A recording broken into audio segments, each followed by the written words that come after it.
આ શરૂઆતથી જ ભાજપમાં કામ કરતો હતો ત્યારે અનાજ ચોરી કરતા પકડાયો હતો, ત્યારબાદ વીજળી ચોરી કરતા પકડાયો છે, ડિગ્રી પણ ચોરી કરેલી છે એની. એવું કહે છે કે હું મારી પાસે ગ્રેજ્યુએટ થયેલો છું. તો તને બીજા વર્ષની અંદર પરીક્ષા તો આપવા નહીં દીધી, તું ડિગ્રી લાયો કઈ થી ભાઈ? ને હોય તો તારી ડિગ્રી સાર્વજનિક કર, લોકોને બતાવ. नर्मदा जिले में राजनीतिक गर्माहट तेज हो गई है।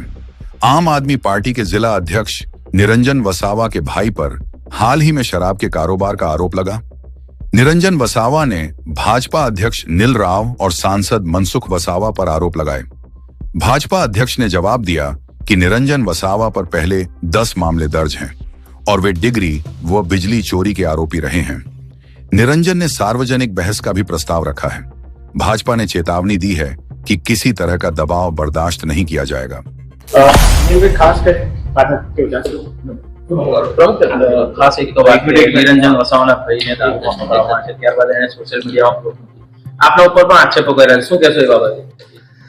જો આ નિરંજન વસાવા, એનો ભાઈ ભદ્રેશ વસાવા અને એનો ત્રીજો ભાઈ છે હાર્દિક વસાવા, આ ત્રણ લોકો ગુનાહિત પ્રવૃત્તિઓથી જોડાયેલા છે. ભદ્રેશ પહેલી વખત દારૂમાં નહીં પકડાયો, એ ભદ્રવીર પર અગાઉ પણ 5 કેસો થયેલા છે. એનો ભાઈ હાર્દિક છે, એની ઉપર પણ રાજપાડીની અંદર 2015માં કેસ થયેલો છે.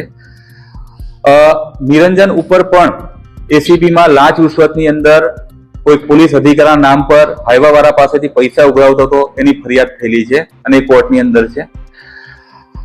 એ જે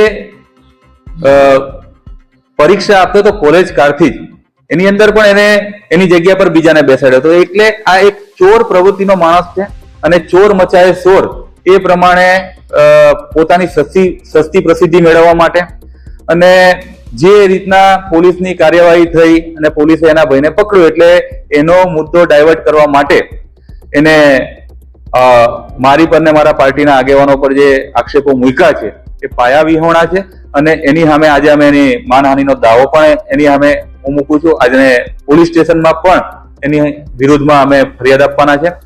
સાથે સાથે રેલવે ની જમીનના અંદર એની હોટલ, સરકારી જે શૌચાલય જે સાર્વજનિક રીતના ગામના ઉપયોગ માટે બનાવવાનું હતું, એ પણ એને એની પ્રાઇવેટ પ્રીમાઇસીસમાં એની હોટલના ઉપયોગમાં આવે એ પ્રમાણે બનાવ્યું છે. એની પણ તપાસો ચાલે છે, એની પણ ફરિયાદો થયેલી છે.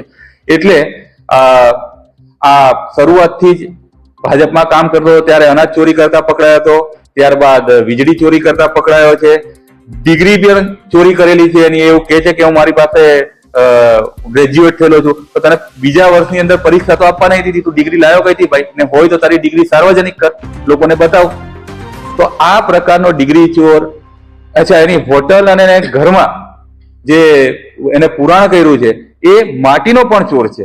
એને માટી ચોરી કરેલી છે, એને વીજળી ચોરી કરેલી છે, એને અનાજ ચોરી કરેલું છે.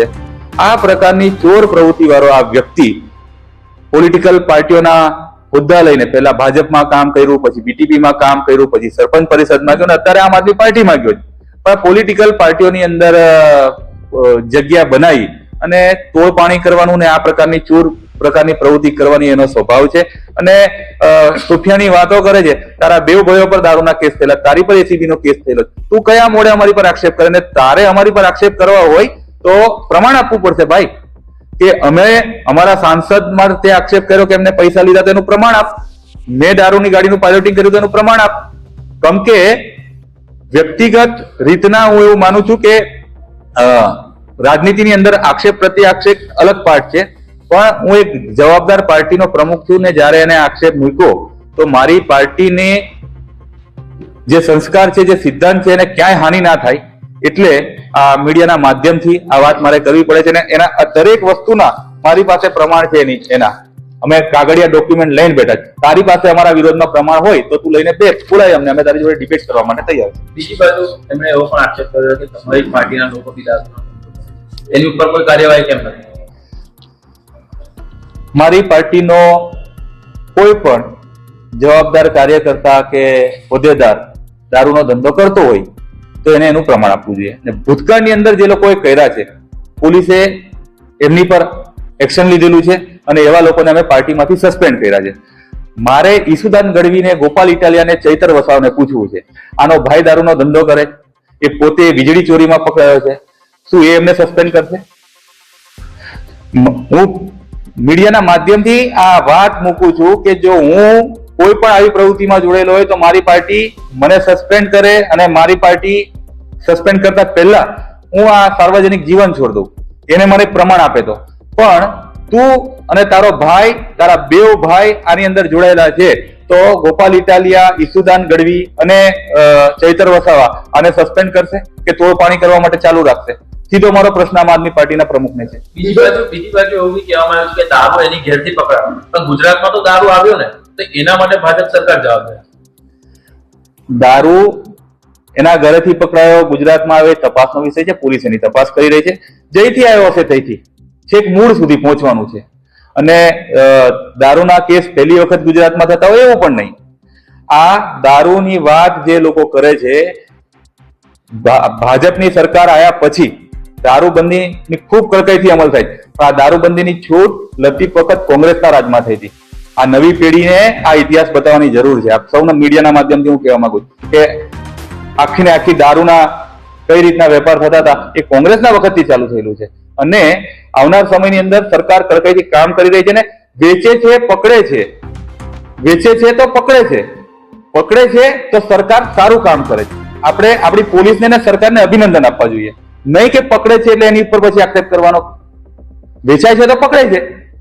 બીજો એક પ્રશ્ન તમે એવું બી કર્યો કે પોલિટિકલ એવો માણસ છે અને એને જે ગેરકાયદેસર બાંધકામ કર્યું, ચોરી કરી કે દારૂ વેચે, એક્શન સરકાર નથી લેતી.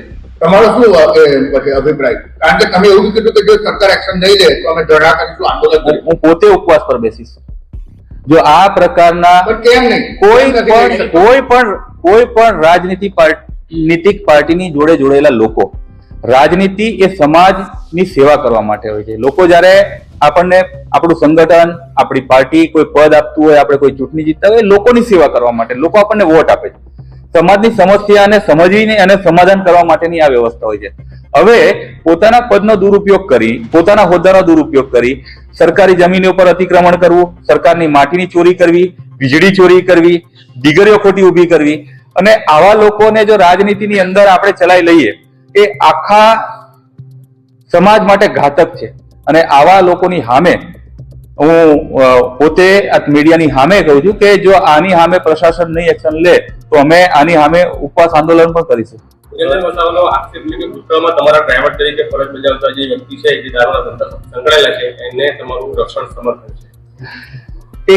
એક તો એને એનું નામ જાહેર કરવું જોઈએ કે મારા ડ્રાઈવર કોણ છે. મારા ડ્રાઈવરની અંદર જે છોકરો છે એ વર્ષોથી 2012 થી અમે સાથે છે અને